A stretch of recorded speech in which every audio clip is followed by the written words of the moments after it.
Hello and welcome to the home of the Ghost Owl, and yes, we're continuing our look at the main rules in the Warhammer The Old World rulebook. Now moving on to the shooting phase part 1. Don't worry, we will eventually get to those faction focuses and more deep dives into units and legacy PDFs and so on. Also, a bit late with this video today, I have actually now moved abroad. I am now recording this on my laptop, so I apologise for the slightly reduced quality, and it will be about a month before I get my PC and get fully back up and running again. So for the next month's worth of content, the won't be quite the same quality as we've had before, but I will be doing my best to mitigate that where possible. So, without further ado, let's jump into the shooting phase. Now, we covered the strategy phase. That was pretty straightforward and is probably the quickest phase of the game. The movement phase I consider the most complex and probably will take the longest in the game. And we're now onto the shooting phase. To be honest, the shooting phase is pretty straightforward, it's pretty simple, and should be a relatively quick phase of the game. So, moving on then, shooting phase. As with all the phases, it is broken down into 4 sub-phases.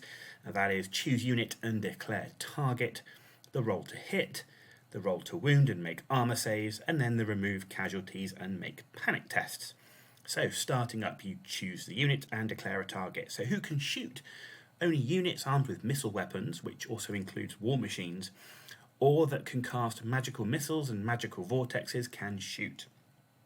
However, even these units cannot shoot if they charged or marched in the preceding movement phase, they can't shoot if they are currently engaged in combat, and they can't shoot if they are fleeing. Now, you also need to check that they can see the target they're shooting at, so you check line of sight. This is based upon true line of sight, i.e. you get down to eye level of the model and look to see if it can see its target. Now, every model that is shooting in the front rank must have line of sight to the target. So if only half of that front rank can see the target because there is a building or something in the way, or a big monster, for example, then only half of that front rank can actually shoot. And for special rules that allow other ranks to shoot, it's assumed that these ranks can only see what the models in the front rank can see. So where you're talking about the units on a hill, for example, where the front and second rank can shoot, you're basically looking at if only half of the front rank can shoot, then only half of that second rank can shoot. You also have to check the range. All missile weapons do have a maximum range, and of course if you're outside of that range then you can't shoot that target. There is one exception, however, and that is if you declare the charge reaction stand and shoot.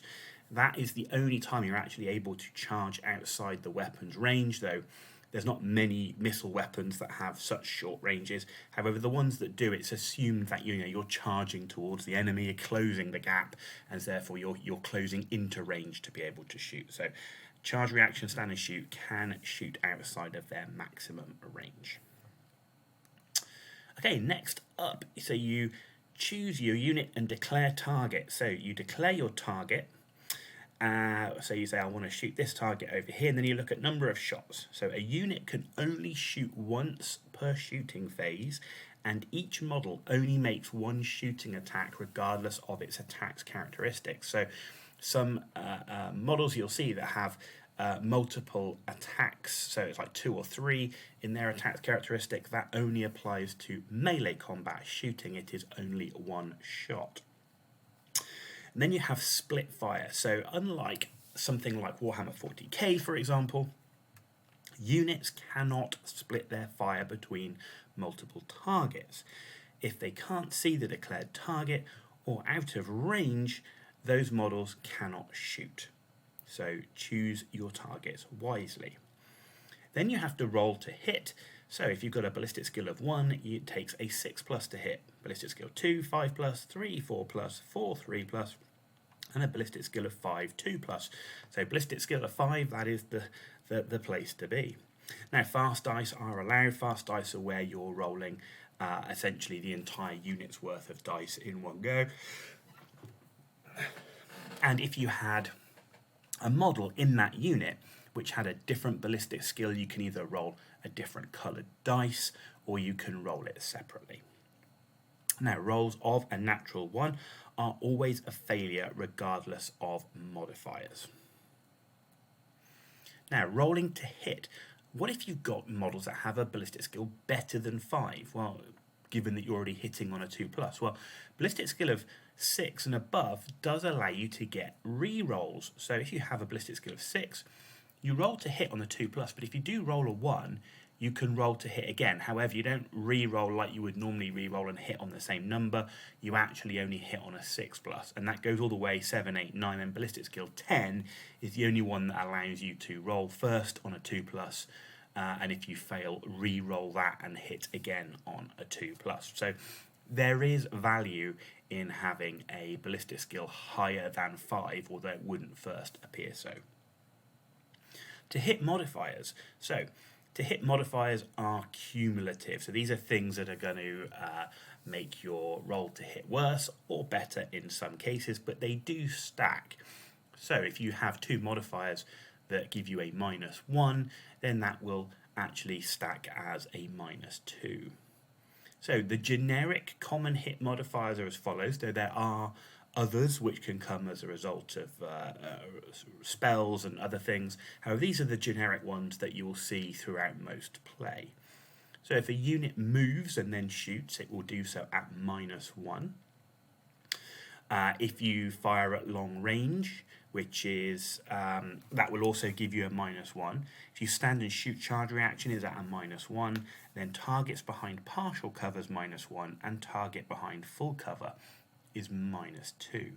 Now, if you have that ballistic skill 6 or higher, the modifiers only apply to the first roll. So you've got your 2+ to hit with your -1 off the 2+, but then your re-roll will just be as stated. So ballistic skill 6, for example, the re-roll will require a 6 to hit. Right, and then let's look at these modifiers, like what triggers them. So range and movement modifiers. Moving and shooting. If you have moved for any reason during the turn, which includes rallying and reforming, that will cause the -1. So firing at long range is determined by shooting at a target that is more than half of the weapon's range. Standing and shooting, charge reaction, however, no penalty for long range is applied. So essentially you have the -1 because you're standing and shooting, but because it's outside that long range, you don't have that additional -1 applied. And then targets behind partial cover, that's determined by less than half of the target units obscured by terrain or models, and then behind full cover is more than half of the target is obscured by terrain or models.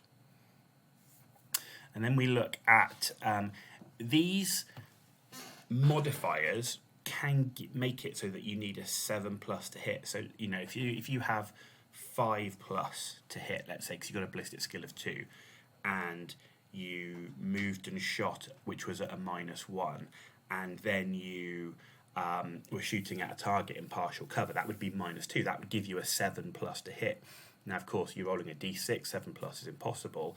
However, it's actually still possible to hit, and the way that you do that is you roll a natural 6 and then you roll again as follows. So if it's a 7+ to hit, you roll a 6 and then you need another 6+ then to hit, and then if you roll 8 it would be 5+, and then if it's 9 it's the other way around. If you have 7+ to hit, you roll a 6 and then you re-roll for a 4+. Okay, and then 9 is obviously the hardest, where you need to roll a 6 followed by another 6, and then if it's 10+ to hit, that is essentially an impossible. So if you've managed to stack enough modifiers that you've made it, you need a 10+, you cannot do so. Okay, that is the first part of the shooting phase. As I said, it's pretty straightforward. This is pretty basic stuff.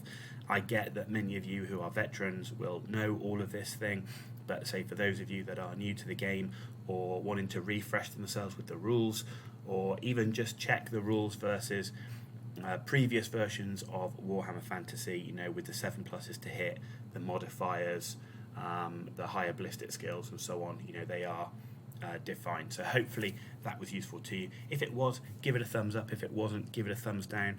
Let me know why in the comments down below. And as always, if you want to see more content, please hit that subscribe button. It's free for you to do. It means a lot for me, so thank you for that in advance. And I say there will be plenty more content coming, and say we will be getting into more depth of the things like unique special rules, universal special rules, and all of that sort of thing as we go through the main rulebook. And once we've finished our journey through the rules of the main rulebook into faction focuses, I do now have all my books, so we'll be delving into things like the Bretonian and Tomb King arcane journals, and then finally delving into the legacy PDFs. You've been watching The Ghost Owl, and I'll see you all very, very soon.